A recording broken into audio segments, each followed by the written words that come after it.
رکو گے نا مولی گاجر کی طرح کاٹے جا رہے ہو، کاٹے جاؤ گے۔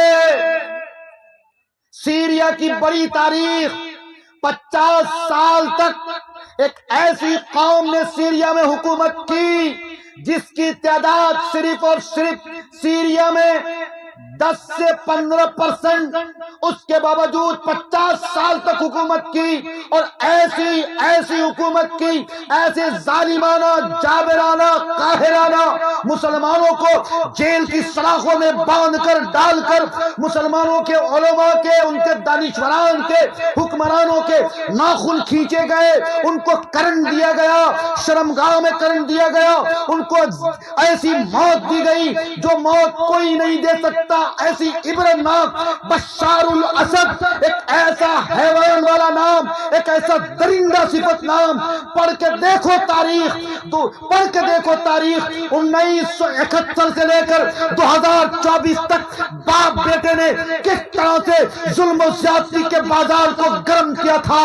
لیکن قربان جاؤ سیریا کے مظلوم مسلمانوں پر، سیریا کے مظلوم سنی مسلمانوں پر، ایک 16 سال کا، ایک 12 سال کا لڑکا، جو لڑکا ایک اسکول میں پڑھ رہا تھا، دمشق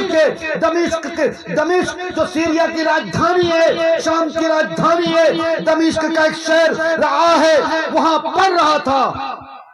اور اس زمانے میں مغربی تہذیب و ثقافت کے جو لوگ دل دادا تھے، فالوور تھے، ان کے خلاف ایک مہم چھیڑی گئی تھی۔ اس 12 سال کے نوجوان لڑکے جو پڑھ رہے تھے اس اسکول میں، اس نے ایک نعرہ لکھا تھا۔ کیا لکھا تھا؟ نوجوانوں بولو، کیا لکھا تھا؟ ایک نعرہ لکھا تھا، اور وہ نعرہ جانتے ہیں؟ ہم بھی ان قریب فاتح ہوں گے، ہم بھی ان مظلوم، ان جابر اور ان قاہر، ان کمبخت کی حکومت سے، ان کے چنگل سے بہت جلد نکلیں گے، اور انشاءاللہ آزادی کی گولڈن منائیں گے۔ ہم سب لوگ ایک ہو کر اللہ کی رسی کو مضبوطی سے تھامیں گے۔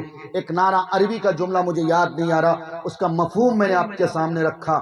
وہ نعرہ لگانا تھا، چونکہ جانتے ہیں آپ بشار الاسد، بشار الاسد یعنی حافظ اسد جو بشار کے باپ تھے، جس نے ظلم و زیادتی کے بازار کو سب سے پہلے گرم کیا تھا، پھر 2000 میں انتقال ہو جاتا، 2000 کے بعد باپ کی وراثت بیٹے کو ملتی، یعنی بشار کو ملتی ہے۔ بشار جو ایک ڈاکٹر بھی بنتا، لیکن کیسا نکما اور کیسا ظالم اور کیسا جابر ڈاکٹر بنتا ہے، کرسی میں آنے کے بعد ہی باپ نے مسلمانوں پر جتنا ظلم کیا تھا، اس سے آگے ظلم کی داستان اور ظلم کی ایک بڑی تاریخ رقم کرنے کو اپنے آپ میں بڑا گرو سمجھتا تھا، فخر سمجھتا تھا۔ بالآخر وہ 2011 کا سال تھا، 2011 کے فروری کے مہینے میں ایک اسکول کے نونہال، ایک عزیز، ایک اسٹوڈنٹ نے وہ بلڈنگ میں نعرہ لکھا، اور وہ نعرہ لکھنا تھا کہ سوشل میڈیا میں دیکھتے ہی دیکھتے، آپ کو چونکہ ان چیزوں سے انٹرسٹ نہیں ہے، جاؤ نا، شوق حاصل کرو، پڑھو الجزیرہ کی رپورٹ، اگر عربی نہیں آتی تو انگریزی پڑھو، اگر وہ نہیں آتی تو کسی جانکار سے پڑھ کے دیکھ لو۔ اب تو ہندوستان کی بہت سارے چینل ہیں، BBC ہندی میں بھی وہ رپورٹ چھاپی گئی ہے، اور کرائم تک جو آج تک کی ایک شاخ ہے، اس میں بھی باقاعدہ ویڈیوگرافی کے ساتھ 40 منٹ تک وہ ویڈیو موجود ہے، جس ویڈیو کے ذریعے سے اس 12 سال کے معصوم بچے کی پوری داستان بتائی گئی ہے۔ اس 12 سالہ معصوم بچے نے دیوار پہ یہ لکھنا تھا کہ اس کے دیوار پہ وہ نعرہ اتنا وائرل ہو گیا، اتنا وائرل ہو گیا، اور باقاعدہ سیریا کے جگہ جگہ پر ایک تحریک اور مضبوط ہو گئی، اور اتنی مضبوط ہو گئی کہ اس بچے سمیت 16 بچوں کو اس وقت کی یہ دوغلی گورنمنٹ، کس کی؟ بشار الاسد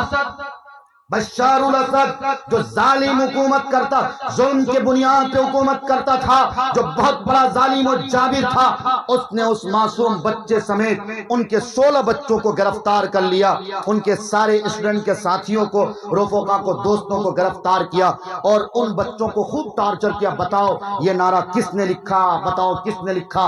لیکن ان بچوں کا کیا جنون رہا ہوگا، کیا جذبہ رہا ہوگا، کیا ایمان رہا ہوگا، اور ایمان میں کیا کرنٹ رہا ہوگا گا. قربان جاؤں اس معصوم 12 سالہ دمشق کے سیریا کے اس نوجوان بچے پر. اللہ اس بچے کو, وہ بچہ دنیا سے چونکہ انتقال کر گیا ہے, اس بچے کی قبر کو اللہ کروڑوں کروڑوں رحمت نازل فرمائے.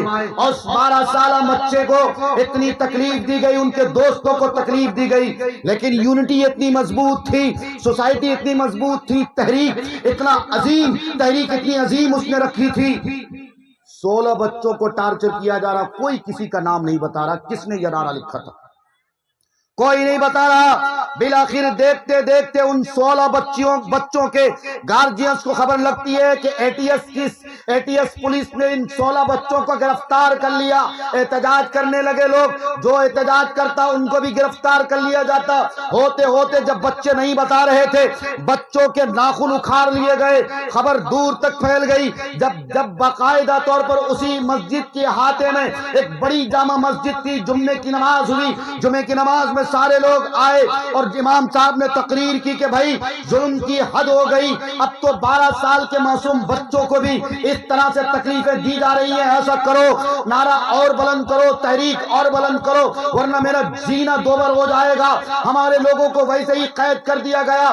6 لاکھ لوگوں کو پھانسی کے پھندے پر چومنے پر, پھانسی کے پھندے کو چومنے پر مجبور کیا گیا. پہلے لوگوں کو ٹارچر کیا گیا, کرن دیا گیا, ہاتھ کے اور پیر کے ناخن اتارے گئے, جسم کو ٹکڑا ٹکڑا کیا گیا, کھانے کی تکلیفیں دی گئی, پیشاب کرنے کے لیے جگہ نہ دی گئی.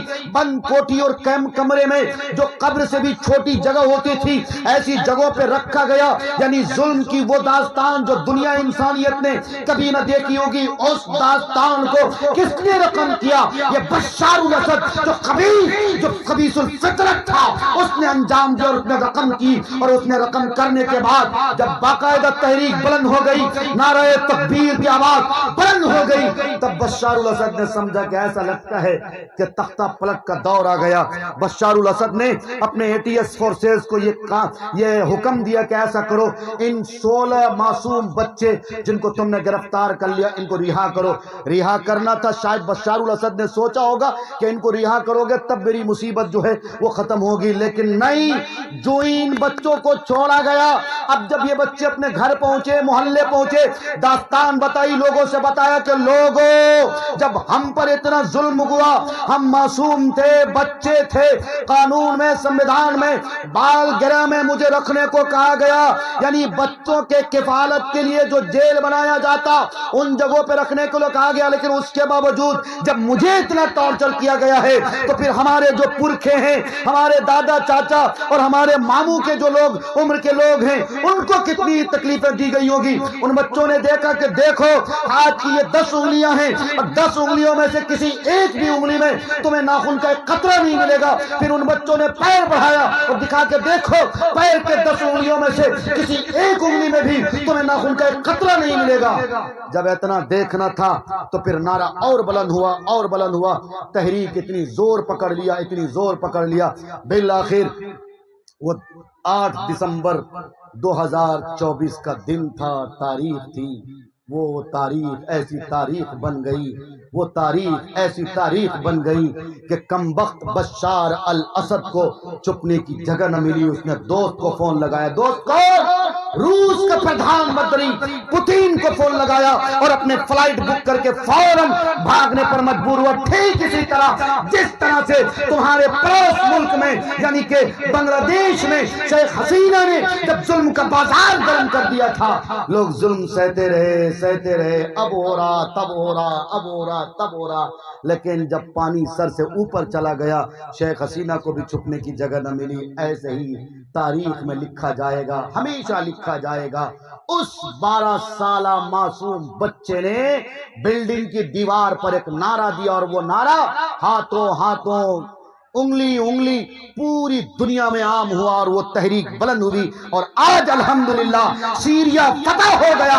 دمشق کی جامع مسجد میں جہاں آپ علیہ الصلوۃ والسلام کے اصحاب تعلیم دیا کرتے تھے اور علم کا روشن چراغ ہوا کرتا تھا, اور حضرات صحابہ کرام نعرہ تکبیر بلند کرتے تھے, دمشق کی اس جامع مسجد اور تاریخی مسجد میں الحمدللہ جانتے ہو امام صاحب نے تقریر کی اور تقریر کا کیا جملہ تھا؟ لمن الملک اليوم، بادشاہت کس کی؟ لمن الملک اليوم۔ اور اس کمبخت حافظ الاسد کی قبر پہ نوجوانوں نے پیر رکھ کر کہا اے اسد تو اس قبر میں نہیں ہے، تجھے تو ویسے ہی مار مار کے تیرے بھیجے باہر نکل آئیں گے، تیری تو کھوپڑی کو بھی ہوا نہ لگ رہی ہوگی، آج فرشتے تیرے ساتھ ضرب یضرب کی گردان کر رہے ہوں گے، لیکن بتا الاسد لمن الملک اليوم، بتا بادشاہت کس کی ہے، سلطنت کس کی ہے؟ اور پھر اس کے بعد سیریا کے ان مجاہدوں نے، سیریا کے ان نوجوانوں نے قرآن کی یہ آیت پڑھی وَتَمَّتْ كَلِمَتُ رَبِّكَ صِدْقًا وَعَدْلًا لَا مُبَدِّلَ لِكَلِمَاتِهِ۔ سنو باطل نظام چلانے والوں، سنو ظالموں، سنو چابیوں، اور سنو وقت کے بھیڑیوں، اور سنو یہودیوں، سنو فسطائی طاقتوں، سنو امریکہ کے دلی دوغلی حکومتوں، اور سنو بین الاقوامی قانون بنانے والوں، بادشاہت کس کی؟ بولو بولو کس کی؟ ارے بولے نے کس کی؟ اللہ کی۔ درخت سے ایک پتا گرتا کس کے آرڈر سے گرتا ہے؟ اللہ کے آرڈر سے گرتا ہے۔ کون ہے سپر پاور؟ اللہ ہے سپر پاور۔ اس لیے آج اگر اسرائیل اپنے آپ کو سپر پاور سمجھتا ہے، امریکہ اپنے آپ کو اگر سپر پاور سمجھتا ہے، برطانیہ اگر اپنے آپ کو سپر پاور سمجھتا ہے، اقوام متحدہ اگر قانون بنا کر اپنے آپ کو سپر پاور سمجھتا ہے، تو سنو سپر پاور تم نہیں، سپر پاور اللہ ہے، اور جب کوئی سپر پاور سے ٹکراتا ہے وہ چکنا چور ہو کے رہ جاتا ہے۔